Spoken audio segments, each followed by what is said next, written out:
Okay, Shimpaku juniper. This was built off of some sort of cutting, like it must have been a fairly thick branch because it's just fine roots under here. Now, it looks like I had previously sort of chopped some of this stuff off. I had taken this to a demo I was doing and didn't end up getting to it. So it stayed in this container last year and it's just root bound, a bunch of fine roots in there. So I'm got to figure out a design for this, otherwise I don't know what I'm doing with this tree, and you know, my outpotting it for the year, that's ridiculous. So I'm actually going to design it and put it in a container all at one go. I think it's vigorous enough. And so, you know, when I look at this, I've got those two sort of big branches. This side, this one over here has a bunch of these nice branches. This is really what I want to be working with.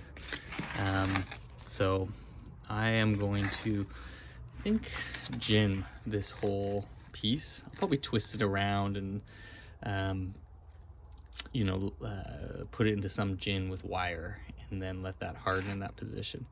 And then this, I have a few options. I can bend it like back, or these are super flexible. I can bend it back and around and try to put it here and then use the branches to kind of like these as branches.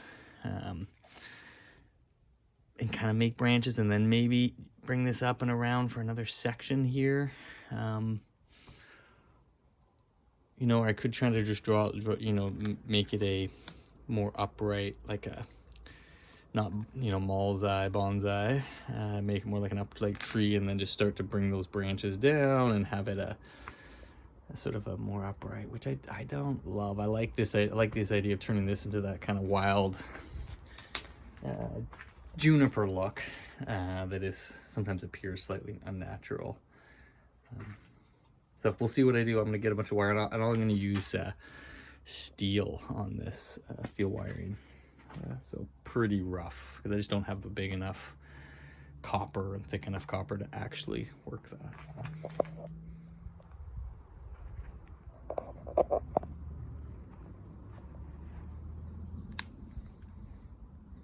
So I chose a white plastic container that I have. It just was the best that I had for this tree, and I still had tons of space, you know, when I took the bottom off, right? I can only flare the roots out so much. So this is all non-rooted soil, so that'll be difficult. And then I've mossed it up just for the aesthetic here, but I am going to take the moss off.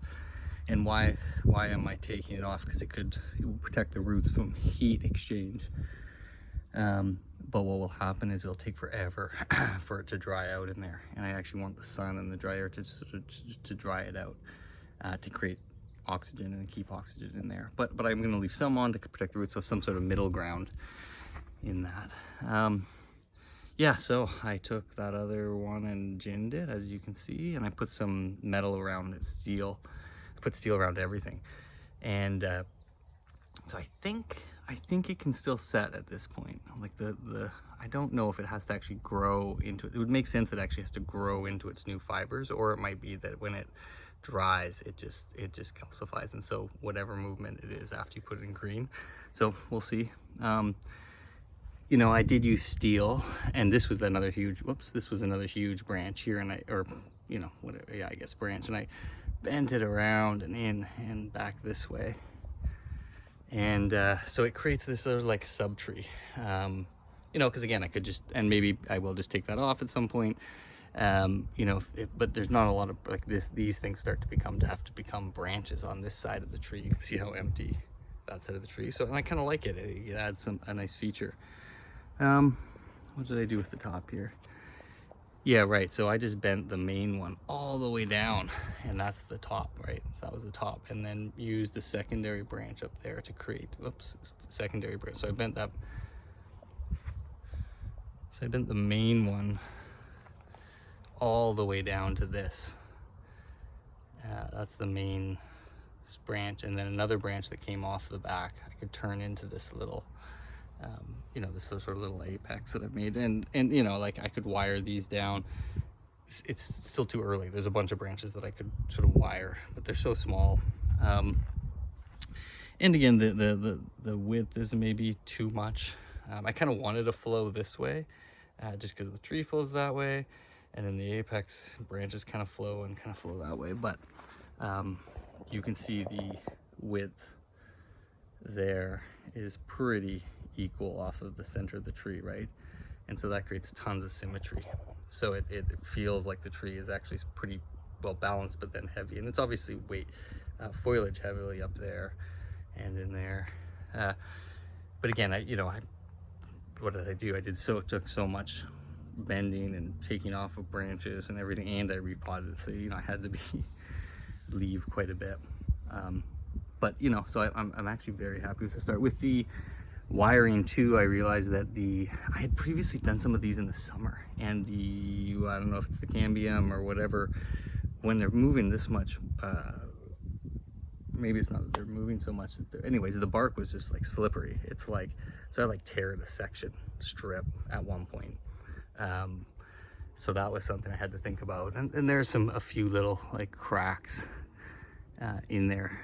So I am gonna have to see how it does. So, but overall, I'm thrilled, right? Like, that was super fun. You get this sort of instant bonsai, and like I said, there's like this branch back there. These things could all be wired better. It looks like I have some wire on this. I don't know if I even. Right, so you can see where it's bent. And I had to do some interesting things with the branches, sort of like down and then up and then down. And so, because there's a lot of upward movement. And so it was tricky to kind of play with the branches. And again, this is not going to be one where you're going to see the whole bones of the structure.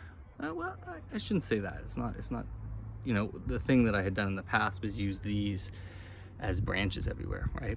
And didn't have any small ones. And then what happens is it's too thick. It's too thick per proportion for the trunk to make it look older. So I'm liking this idea where I've just used these smaller ones to become the new branches, and they have the proportions that I want, right? And hopefully I'll get some more budding in there. But I'm happy with that, because previously I'd use these big branches to make sort of branches and paths, and then you just have to hide the whole structure at that point. And I have another tree where I'm gonna have to rework it, and I'm dreading it because I know the structure in there is just a disaster, and that's mostly hiding stuff. So, and then this, this I'm using for a guy wire. At this point there's a guy wire in there, but these have to be ginned of some sort. This is sort of, I don't know what's going on here, but this all needs work. I'll deal with that, but so yeah.